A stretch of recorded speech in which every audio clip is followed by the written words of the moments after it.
Hello दोस्तों, स्वागत है आप सभी का एक्सपेंसिव क्लासेस फॉर नौकरी में। तो आज हम पढ़ने जा रहे हैं इंजीनियरिंग थर्मोडायनेमिक्स। ये बहुत ही इम्पोर्टेंट सब्जेक्ट है मैकेनिकल पॉइंट ऑफ व्यू से, मैकेनिकल इंजीनियरिंग स्टूडेंट्स के लिए। और गेट में भी इससे अच्छा खासा वेटेज का पूछा जाता है। तो अभी जो हम लोग इंजीनियरिंग थर्मोडायनेमिक्स डिस्कस करेंगे वो हम लोग सेमिस्टर पॉइंट ऑफ व्यू से करेंगे। आप इंडिया के किसी भी यूनिवर्सिटी के हो और आप सेमिस्टर एग्ज़ाम की तैयारी कर रहे हो तो ये पूरा लेक्चर सीरीज आपके लिए बेनिफिशियल होने वाला है। और जो हम लोग सिलेबस फॉलो करेंगे वो आर्यभट्ट नॉलेज यूनिवर्सिटी पटना का सिलेबस होगा, ठीक है। लेकिन आप किसी भी यूनिवर्सिटी के हो तो सिलेबस में कुछ खास ज़्यादा अंतर रहता नहीं हो, तो आपके लिए काम का लेक्चर होगा, ठीक है। तो आप इसे ज़रूर देखें। तो चलिए शुरू करते हैं। तो पहले हमारा आता है कि व्हाट इज़ थर्मोडायनेमिक्स। थर्मोडायनेमिक्स होता क्या, मतलब ये है क्या, इसका मतलब, इसका वर्ड मतलब थर्मोडायनेमिक्स वर्ड आया कहाँ से। तो थर्मोडायनेमिक्स वर्ड दो ग्रीक वर्ड से मिलके बना है। पहला वर्ड होता है थर्म, दूसरा होता है डायनेमिक्स। थर्म का मतलब होता है हीट और डायनेमिक्स का मतलब होता है पावर, ठीक है। तो थर्म का मतलब हीट हो गया, डायनेमिक्स का मतलब पावर हो गया। तो यहाँ पे जो हीट है, सॉरी एक मिनट, जो हमारा हीट है वो हीट को हम लोग पावर में कन्वर्जन और पावर का हीट में कन्वर्जन, बेसिकली इससे एनर्जी इंट्रैक्शन यहाँ पे हो रहा है। तो इसको हम लोग कहते हैं, ये सब्जेक्ट जो एनर्जी इंट्रैक्शन से जो सब्जेक्ट डील करता है हमारा, उसे हम लोग कहते हैं थर्मोडायनेमिक्स, ठीक है। तो यहाँ से हमारे पास थर्मोडायनेमिक्स का एक अच्छा डेफिनेशन आया कि thermodynamics is a branch of science which deals with energy interaction of system with respect to surrounding and its impact on surrounding, ठीक है। तो ये सारा जो सिस्टम हो गया हमारा, जो वर्ड यहाँ पे सिस्टम, सराउंडिंग, ये सारा हम लोग डिटेल में आगे डिस्कस करेंगे, ठीक है। तो ये हमारा पहला डेफिनेशन हो गया, ठीक है। और चलिए अब हम लोग आगे और भी डेफिनेशन से सबको वन बाय वन देखते हैं। तो चलिए देखते हैं।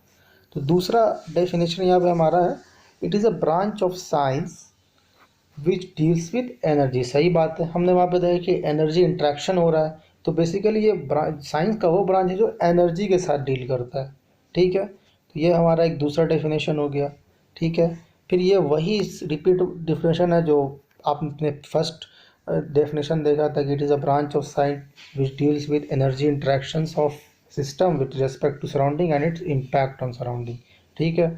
फिर अगला डेफिनेशन आता है कि thermodynamics, thermodynamics is the study of three Es. ये थ्री ईज क्या होता है? तो पहला होता है एनर्जी, इक्विलिब्रियम एंड इंट्रॉपी, ठीक है। Energy, equilibrium and entropy. तो यहाँ पे देखिए ये तीनों टर्म को हम लोग अच्छे से डिटेल में चैप्टर्स में जानेंगे, ठीक है। एनर्जी हो गया, जैसे कुछ, जैसे एनर्जी का एक डेफिनेशन क्या होता है कि capacity of doing the work.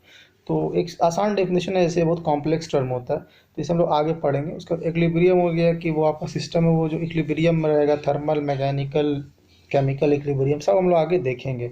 Entropy हो जाता है रैंडमनेस, ठीक है। उसके बाद आगे देखते हैं हम लोग।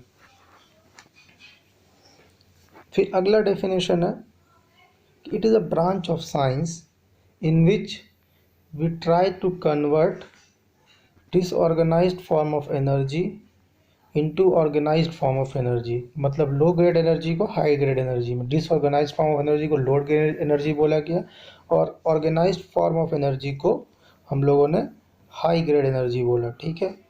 तो ये हमारा थर्मोडायनेमिक्स का चार डेफिनेशन हो गया, जो कि बहुत इंपॉर्टेंट डेफिनेशन है, ये पता होना चाहिए।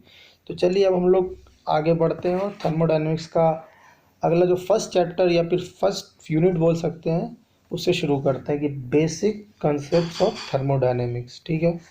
तो इसमें पहला आता है हमारा सिस्टम की, व्हाट इज सिस्टम।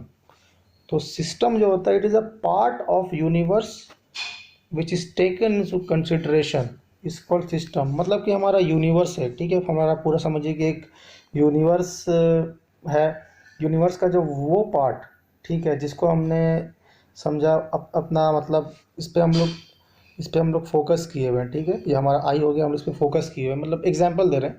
तो ये हमारा सिस्टम होगा और इसको छोड़ के जो भी है वो हमारा सिस्टम नहीं है, ठीक है। तो इसका एक और आसान डेफिनेशन देख लीजिए, it is a control region in space over which our attention is focused, ठीक है। तो ये भी एक डेफिनेशन हो गई कि एक कंट्रोल एरिया। सपोज कीजिए कि यहाँ पे एक हम क्या करते हैं कि यहाँ पे एक बीकर है, ठीक है, बीकर में वाटर रखा हुआ है, ठीक है, आप इसको यहाँ से ऑब्जर्व कर रहे हैं, यहाँ से आप देख रहे हैं, ठीक है, यहाँ नीचे में समझिए इस बर्नर है, ये बर्न हो रहा है, ठीक है। तो ये बीकर जो ये अभी आपका सिस्टम हो गया, ठीक है, ये है आपका सिस्टम, ठीक है। बाकी इसको जो बाकी इसको छोड़ के कुछ भी चीज़ वहाँ पे प्रेजेंट है वो आपका सिस्टम नहीं है, समझे। तो अगला आता है सराउंडिंग टर्म। सराउंडिंग क्या होता है? Anything external to the system is known as surrounding और part of the universe except system is known as surrounding. मतलब यहाँ पे फिर से वही एग्जांपल लेते हैं, ये वाटर था बीकर में आपका, आप इस वाटर को यहाँ से ऑब्जर्व कर रहे थे, तो ये आपका यहाँ पे सिस्टम हो गया था। तो इसको छोड़ के जितना भी पार्ट है आपका, समझिए कि ये आपका किचन का विंडो है या फिर गैस सिलेंडर वहाँ पे रखा हो या एनीथिंग कुछ भी वहाँ पे, इसको छोड़ के वो आपका वो इसको छोड़ के जो भी है ये सब सराउंडिंग का पार्ट हो गया। तो ये हो गया आपका सराउंडिंग। और यहाँ पे एक बहुत ही इंपॉर्टेंट पॉइंट नोट करिए कि सिस्टम प्लस सराउंडिंग यूनिवर्स बनाता है। जी हाँ, सिस्टम देखिए इसको एक्सप्लेन करते हैं। सिस्टम हो गया आपका बीकर, ठीक है, ठीक है ना, जिसमें वाटर है, प्लस सराउंडिंग हो गया, बीकर को छोड़ के जितना चीज़ है वो आपका सराउंडिंग हो गया। इवन अर्थ मार्स सन जो भी है वो आपका सराउंडिंग में आ गया, ठीक है। इसको और इसको जोड़ दीजिएगा तो ये आपको यूनिवर्स तो बना ही देगा, ठीक है। तो system plus surrounding is equal to universe, ये हम लोग स्कूल लेवल नॉलेज से भी जानते हैं। तो चलिए अब आगे देखते हैं। आगे अगला टर्म है बाउंड्री की। बाउंड्री क्या होता है? Boundary separates system from surrounding, ठीक है। तो समझिए कि यहाँ पे एक हम फिर एक बीकर लेते हैं, ठीक है, इसमें वाटर है, ठीक है। तो यहाँ पे एक जो सिस्टम और सराउंडिंग को जो सेपरेट करेगा उसको बाउंड्री कहा जाता है, ठीक है। उसे हम लोग कहते हैं बाउंड्री। बाउंड्री बहुत तरह का होता है, रियल इमेजिनरी सब हम लोग अभी देखेंगे। तो यहाँ पे देखिए अगला ही पॉइंट में इंपॉर्टेंट पॉइंट्स में इसको नोट कर लीजिएगा। बाउंड्री कैन बी रियल और इमेजिनरी, ठीक है।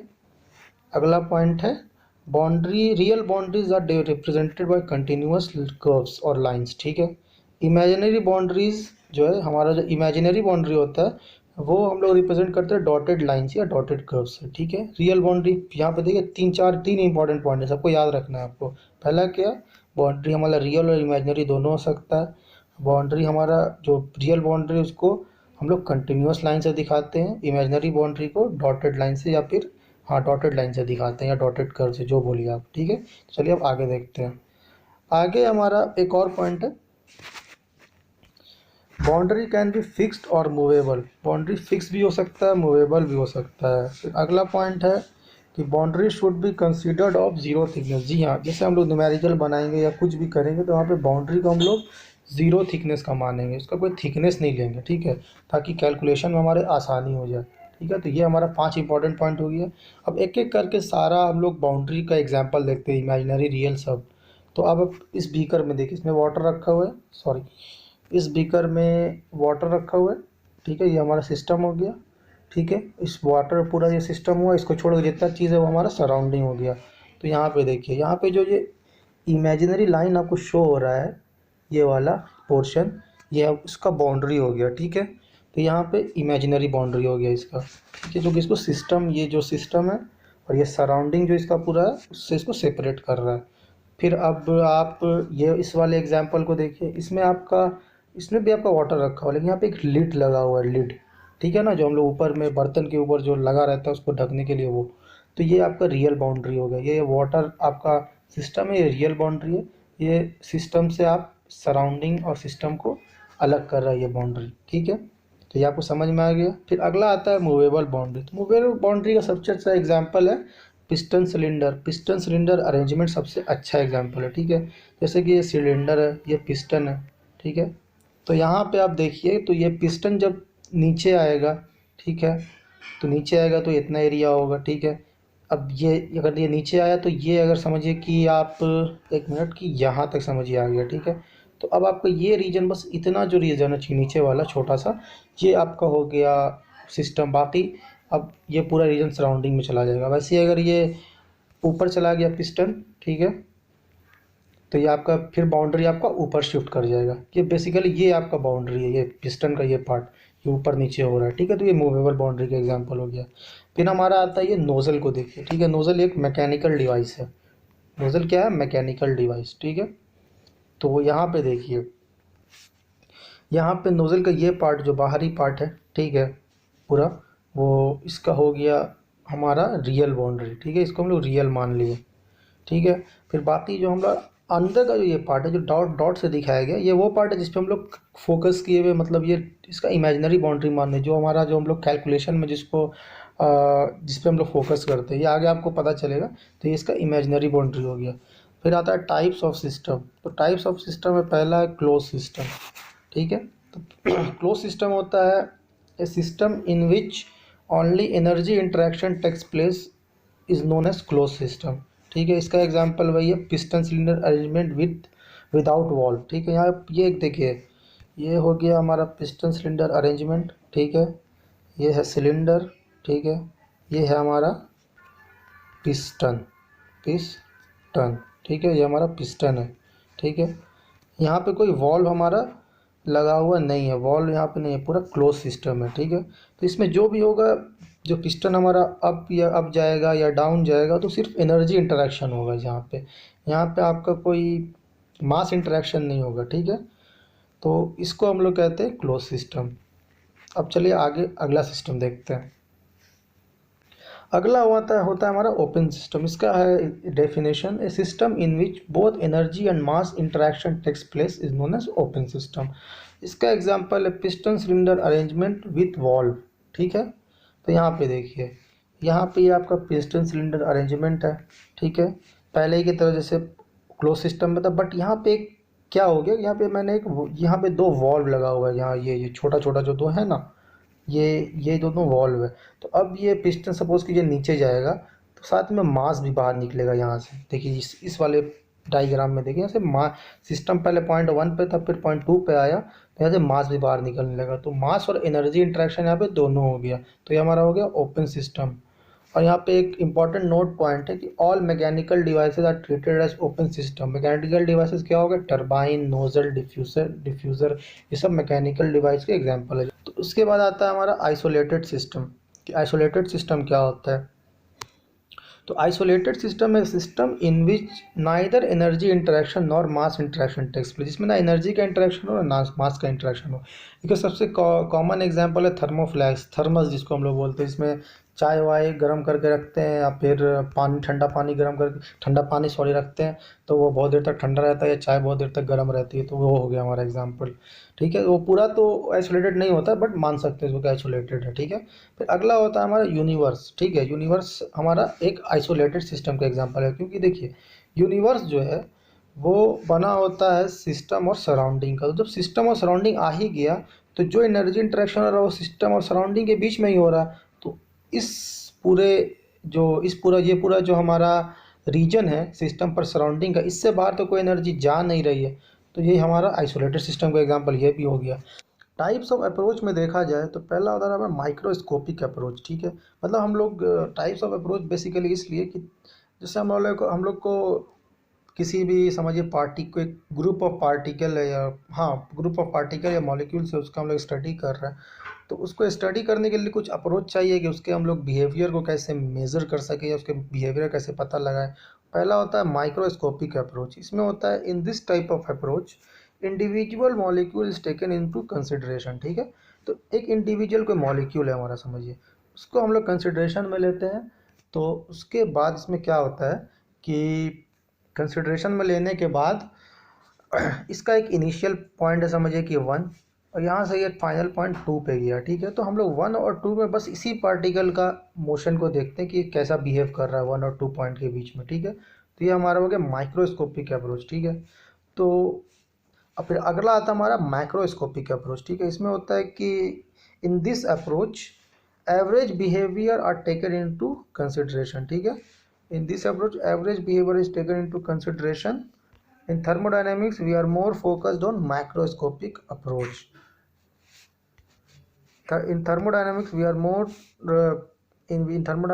more focused on macroscopic approach, जी ठीक है। इसमें क्या होता है कि हम लोग एक पार्टिकल का, जैसे ग्रुप ऑफ पार्टिकल है उसका पॉइंट 1 पे और पॉइंट 2 पे वो चला, पॉइंट 2 पे या समझ कि स्टेज 2 पे जा रहा है, तो उसका हम लोग एवरेज बिहेवियर देखते हैं कि एवरेज बिहेवियर उसका कैसा है, फिर उससे फिर उसके बिहेवियर को स्टडी करते हैं, प्रॉपर्टीज़ को स्टडी कर, ये सब चीज़ मतलब उसको स्टडी कैसे करते हैं बेसिकली, तो यही हो गया वो। तो ये जो हमारा है, इसे हम लोग थर्मोडायनेमिक में इसी अप्रोच को यूज़ किया जाता है, क्योंकि ये ईजी है कि आपको कोई एक इतना सारा ग्रुप ऑफ पार्टिकल है सपोज कि उसमें से आप किसी एक पे फोकस करें, जैसे माइक्रोस्कोपिक अप्रोच के हिसाब से, तो वो यहाँ पे समझिए कि सेकंड पॉइंट पहुँचते पहुँचते यहाँ आ गया।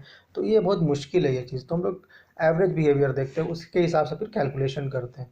तो दैट्स ऑल फॉर टुडे, आज के लेक्चर में बस इतना ही।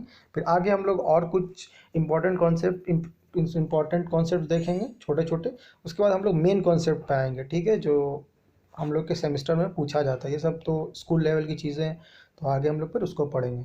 Hope you like the video, अगर अच्छा लगा हो तो इसे लाइक करें, वीडियो को शेयर करें और चैनल को सब्सक्राइब करें। Thank you.